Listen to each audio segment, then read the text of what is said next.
그래서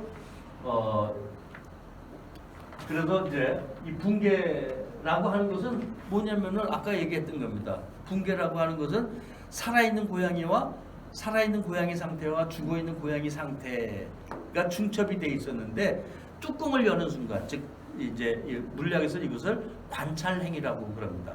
관찰을 하는 순간에 두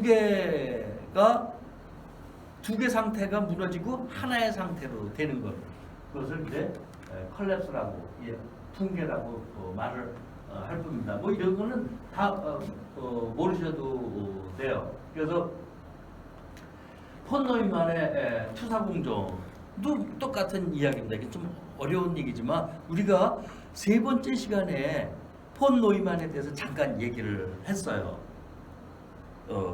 기억이 안 나실 것 같아서 다시 얘기를 한다 그러면, 내가 지금 이 세상을 지각한다라는 거죠. 지금 저기는 컴퓨터를, 노트북을 지금 내가 본다라고 하는 것은 노트북에서 나온 입자가 빛이 내 눈으로 들어와서 입자겠죠. 그래서 이 수정체를 통해서 이 망막을 때리는 거예요. 그러면 망막에 연결되어 있는 시신경, 우리가 신경세포는 엄청 오랜 동안 얘기했잖아요.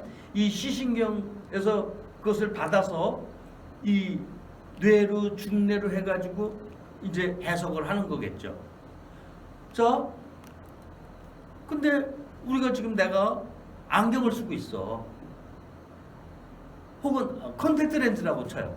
콘택트 렌즈는 외부 물질이잖아요. 콘택트 렌즈를 통과해가지고 빛이 휘겠죠. 휘어가지고 정확하게 이 망막에다가 맞추게끔 한단 말이에요. 그럼 망막이나 콘택트 렌즈나 기능이 똑같습니다. 그러면 어디까지 도대체 나냐? 내가 망막은, 우리는 보통 망막은 나고 콘택트 렌즈는 외부야 라고 얘기를 하지만, 망막을 내 눈에 끼는 순간에 망막과 콘택트 렌즈는 똑같은 기능이기 때문에 어디까지 나은지 구분이 잘 안 돼요. 그럴 때는 어떻게 돼? 콘택트 렌즈까지 나라고 쳐야 된단 말이야. 나는 거기다 또 안경까지 썼어. 안경 분명히 외부 타자거든요. 타자인데 안경을 통해서 빛을 좀 더 수정해가지고 불결시켜서 정확히 올바르게 본단 말이죠. 그러면 사실 안경 렌즈나 이 수정체의 기능이나 똑같단 말이에요. 어디까지 난가? 내가 지금 망원경을 보고 있는데 이 망원경이 타자인가? 망원경을 통해서 지금 시리우스 별을 보고 있거든요. 그러면 시리우스 별은 분명히 타자이겠죠. 그러면 그게 망원경이라는 렌즈를 통해서 들어오면서 내 망막을 때린단 말이에요. 그러면 어디까지 이 망원경은 시리우스 별에 속할까? 나에 속할까? 애매합니다. 이 망원경이 관 타자일까? 자아일까? 더 정확히 한다면 이 망막도 사실은 물리적으로 보면은 망막이 끝이 시신경하고 연관되어 있는데, 잘 보면 기능적으로 보면 망막은 타자에 가까워요. 타자에. 시신경부터 자아야, 이렇게 얘기하는 사람도 있어요. 그럴듯해요. 또 시신경부터 자아지 망막은 타자야. 왜? 렌즈나 안경이나 망원경이나 거의 같은 수준이기 때문에. 그래서 이 얘기는 뭐냐? 폰 노이만은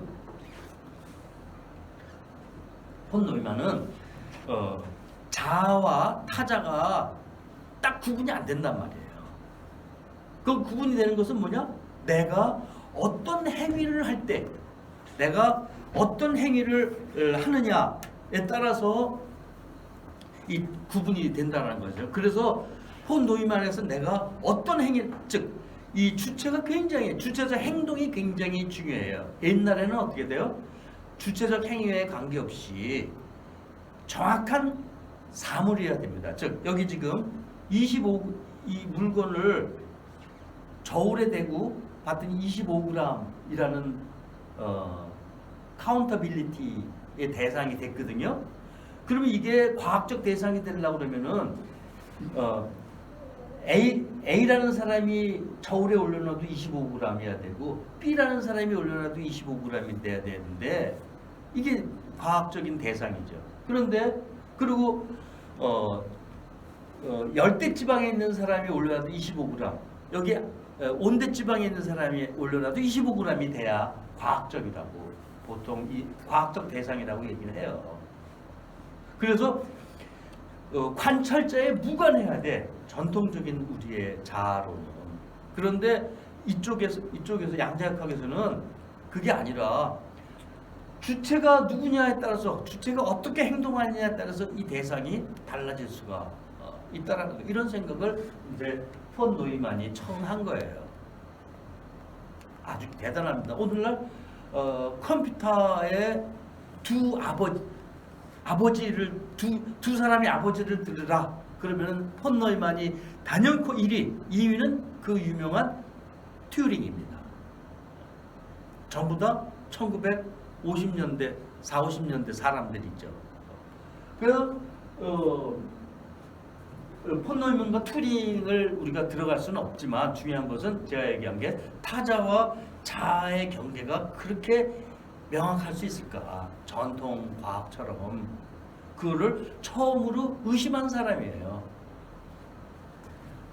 그거를 이제 이 닐즈 보아라는 사람이 그것을 이제 양자역학이라고 이론으로 실제로 잘 보여주는 거죠. 자, 그래서 이제 리얼리즘이라고 하는 것은 왜 뭐냐? 누구한테도 철수가 보건, 영희가 보건, 철남이가 보건 관찰자에 무관하게 사이언티픽 오브젝트는 객관적이어야 된다라고 하는 게 사이언티픽 실제로예요.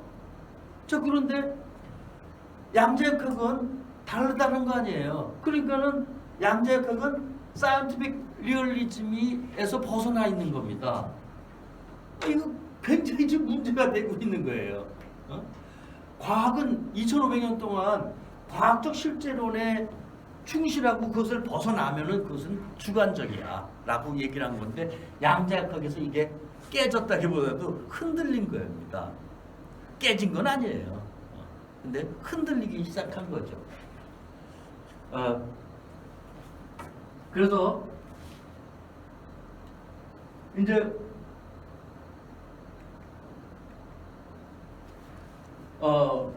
1935년도에 이 실험이 가상 실험이 맞는지 안 맞는지 실제로 할 수가 없었어요. 기술적 수준이 안 돼서. 근데 1980년대, 1970년대부터 이제 슬슬 실제 실험을 하게 된 겁니다. 그래서 이 닐즈 보아가 맞는지 아니면은 아인슈타인 EPR이라고 그러는데 EPR은 아인슈타인 포도르스키 로젠의 약자를 땁니다. 보통 EPR 실험이라고 이야기를 해요. 그래서 아인슈타인이 맞는 EPR이 맞는지 닐즈 보아가 맞는지 한번 실질적으로 실험을 한번 해야 되지 않겠나. 그래서 이제 50년이 지나서 이제 기술적인 수준도 많이 따라왔고 그래서 보면은 여기 9이라고 하는 것은 아인슈타인이 맞다는 거예요. 야라고 하는 것은 닐즈 보아 쪽이 맞다라는 것이고. 그런데 나중에 1980년 후반에 보니까 이 피킨과 파라치라고 하는 사람이 한 이 두 개의 실험도 실험의 그 경험적인 오차 때문에 그런 거예요. 그러니까는 다 닐즈 보아가 옳은 것이다라고 판단이 났단 말이에요. 그 중에 이제 여기 아스페라는 사람이 여기 있죠.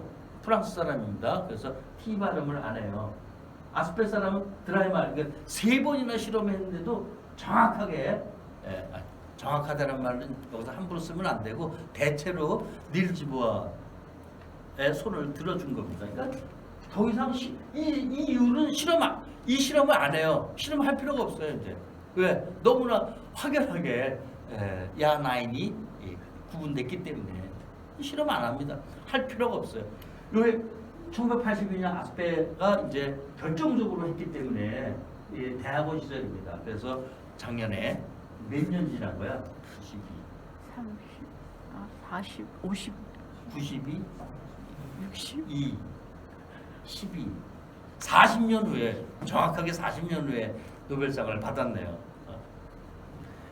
40, 아스페가 지금 70대거든요.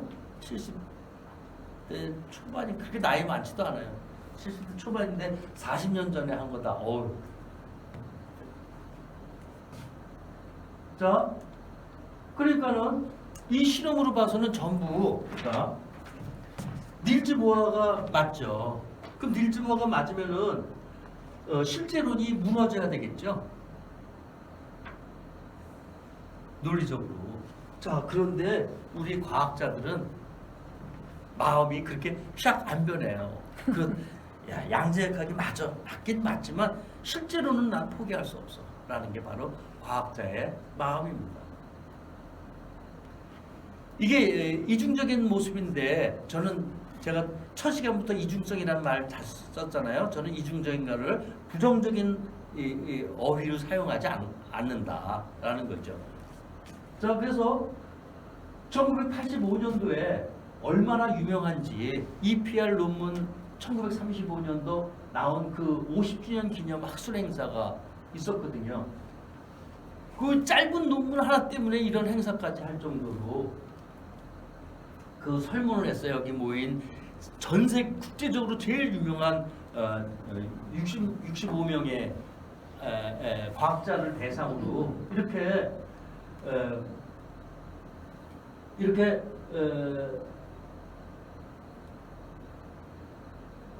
양자역학의 해석이 전부 닐즈 보어 쪽으로 기울어져 있는데 그 인정하겠냐 그랬더니 예, 인정한다. 이걸 인정하면은 실제론을 벗어나야 돼. 실제론을 거부해야 되거든요. 근데 실제론자입니까? 그럼에도 불구하고 대부분은 실제론자라고 대답을 한 거예요. 이게 지금 핵심입니다. 다시 철학 얘기. 그래서 우리는 지금 우리 살아가는 이 세계, 자연이라고 그랬죠. 이 자연을 보는 입장은 여전히라는 말보다도 이 실제에 대한 해석은 전통적이다라는 거죠. 자, 처음 제가 보여드렸듯이 여기 여러분과 저 사이에 장벽으로 가려져 있는데 오로지 구멍을 2개를 뚫어가지고 이게 여러분과 나 사이에 유일한 소통 창구거든요. 저 얼굴은 안 보이잖아요. 소통 창구란 말이죠. 그래서 이 한쪽이 관찰 행위를 당하면은 다른 한쪽도 동시에 이게 움직인다라고 하는 게 완전히 실제론과 위배되는 현상이란 말이에요. 그렇지만은 양자역학은 다시 닐즈 보어는 그게 아니라 이게 엄청나게 떨어져 있다 해도 사실은 전체로 보면은 다 하나다라고 하는 홀리즘. 홀리즘을 어떻게 번역을 해야 될지 참 애매해요. 그래서 저는 옛날에 30년 전에 그거를 옴살론이라고 번역을 했거든요. 순수 우리말입니다. 옴살론이라는 것은 옴이라고 하는 거는 하나라고 하는 뜻이거든요.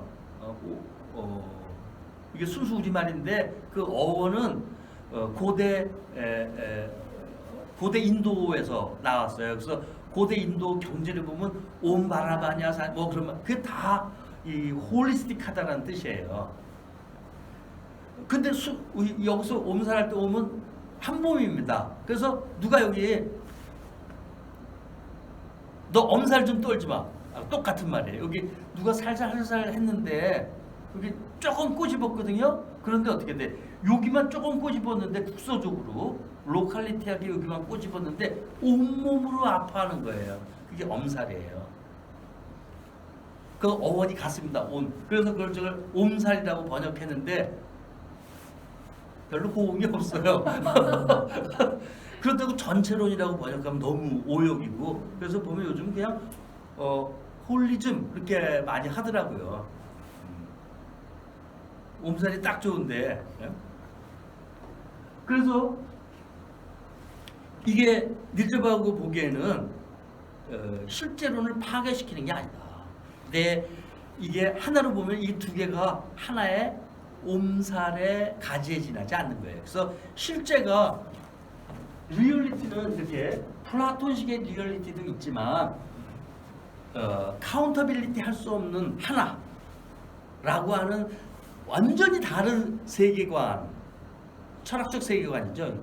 이런 철학적 세계관으로 본 실제도 있다. 그래서 이것을 신실제론이라고 붙여요.